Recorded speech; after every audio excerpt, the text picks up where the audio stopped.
Hey, good evening, everybody. Saturday night, 5 o'clock, it's time for our online service. I hope you are as pumped as I am about that. Since we can't shake hands or knock elbows or kick like we've done in the past, what I want you to do is just when you click on, just let us know, comment, say, hey, what's happening, where are you watching from? We greatly appreciate it.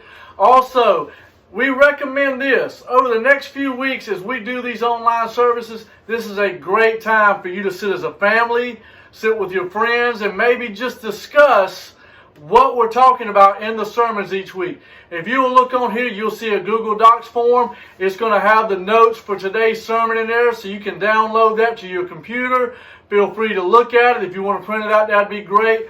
Also, as you're watching, if you'll just remember, we got our online giving through Tithely, or if you want to mail it in or probably come see us here to church, we greatly appreciate it. And speaking of that, you guys stepped up way above and beyond last week in your giving, and we're so thankful for that. And we just appreciate the tight-knit family that we have here at Foster Street. You guys stepped to the plate. You're not letting any of this get you down. We want to stay positive in all this. But right now, we want to get into some worship, and then Charles has got a great sermon for you guys today, or a Bible study if you want to say. Hey, but remember, let us know if you're watching. Say hey to us. Remember that we love you guys. We're praying for you. And man, we cannot wait to see you again. Have a great night.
Hello all. It's good to talk to you again.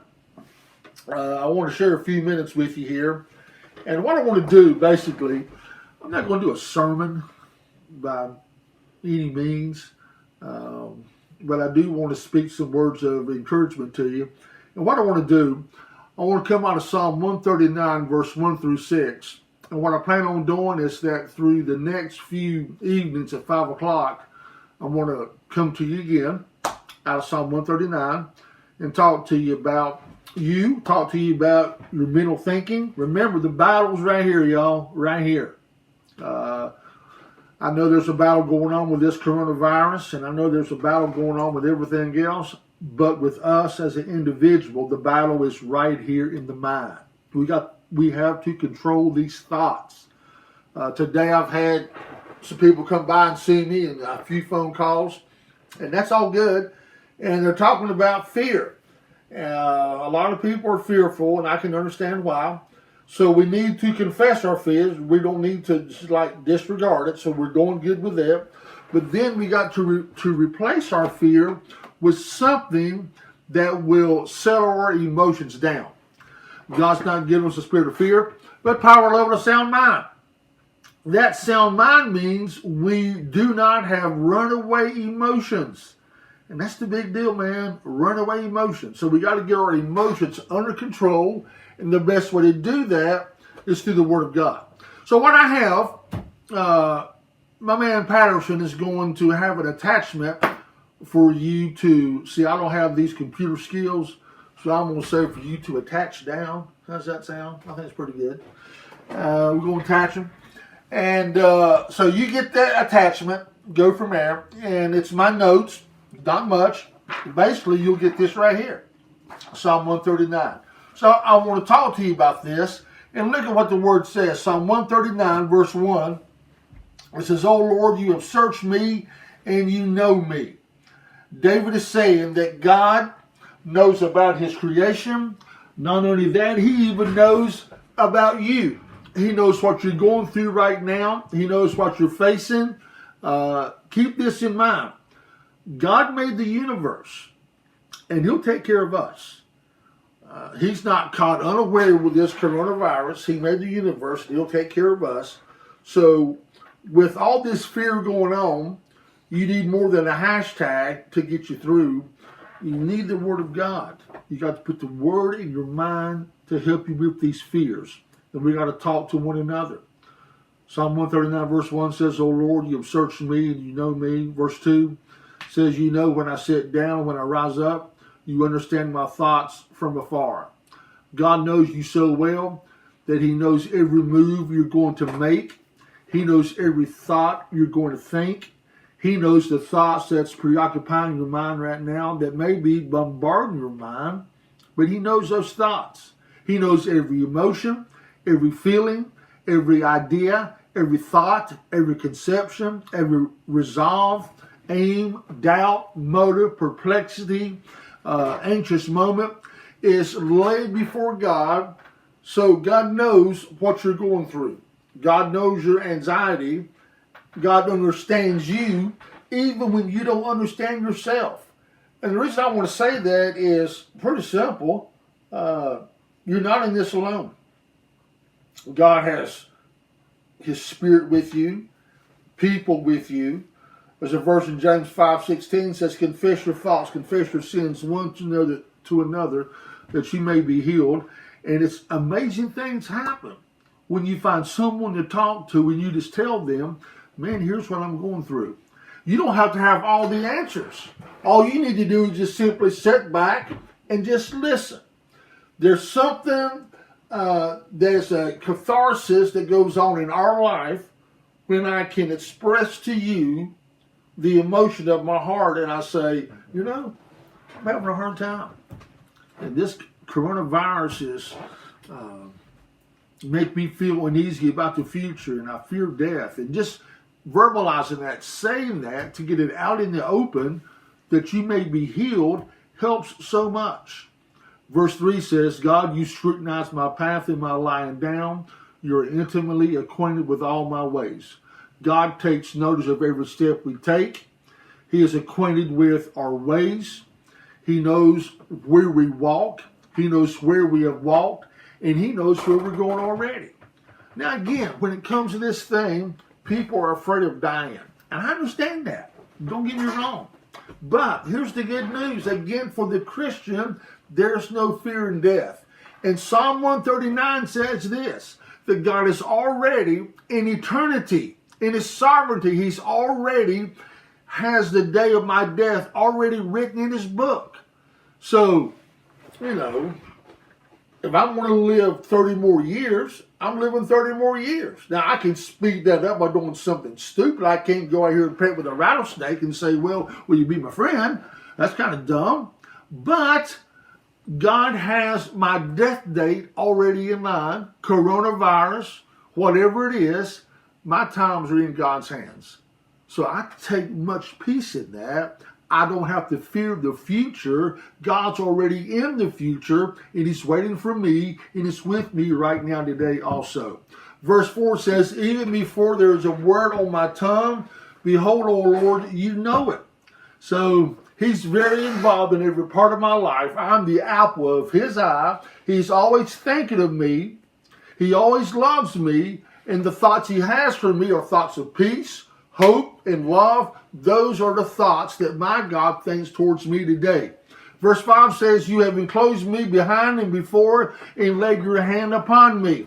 I came across Charles Spurgeon. Here's what he said about verse 5. We cannot turn back and so escape Him, for He is behind us. We cannot go forward and outrun Him. He is before us. He not only beholds us, He is chasing us. So God has His hand placed on top of me. There's nothing going on in my life right now, in the past, in the future, that God's not aware of. And God will take everything in my life and He will make good come out of it. That's the kind of God we serve. So, I have a choice to make. Am I going to allow these thoughts of fear and uncertainty and confusion dominate my thinking? Or am I going to take that thought captive, put the Word of God in there, and say, Joshua 1:9, have I not commanded you, be strong and of good courage, do not be afraid, for the Lord your God is with you wherever you go. So whatever I go through, whatever I face, whatever comes my way, God's with me. This is the same God that made the universe. This is the same God that was with Shadrach, Meshach, and Abednego. It's the same God that raised Jesus from the dead. And it's the same God with me today. He will never leave me or forsake me. God is with me, and I'm the apple of His eye. Verse 6, after saying all of that, David says this, such knowledge is too wonderful for me. It's too high. I cannot attain to it. David says, after I have reviewed the history of God and how sovereign God is, David says, it totally blows me out of the water. And I wrote, He lacks the necessary faculties of mind, spirit, and affection to take in what's going on. It's too deep. It's too high. It's too wide. It's too broad for his mind to entertain. Such knowledge goes beyond us. So David is saying simply this, God, you're so powerful. You're so sovereign. You're so omniscient, omnipotent. Lord, with all this going on in this world, you know what's going on precisely in my life. As I sit here at 214 Foster Street, Asheboro, North Carolina, God knows my thoughts. He knows what I'm going through. He knows what I'm going to think. He knows what I'm going to say before I say it. God knows what's going to happen. There's nothing that God has left to chance for me with my life. God has everything in place. So why should I fear? I'm in the hands of God. And you know what, man? That's the greatest place in the world to be. So, for the next week, 5 o'clock every day, we're in Psalm 139. This week, when you start worrying, when you start getting upset, crack open the Word of God. About in the middle of the book, Psalm 139, and read the Word. The Word of God is what takes thoughts captive. So let's be in the Word. We're going to make it. We're going to look back on this and say, man, God brought us through it. And He's going to help us. And we're going to learn so much about us, so much about life, so much about others, and so much about God. We have been created for such a time as this. Think about this. We could have been born at any time in history. We're alive at this time for us to make history for the glory of God. So this is an opportunity for us to show God's power. We're children of God. We live different. We think different. We have the victory. So we got a great day ahead of us. Got a great future ahead of us. Our past is forgiven. Our future makes sense. And God's on the throne. He's going to help us out. Have a great day. I'll see you tomorrow.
Child.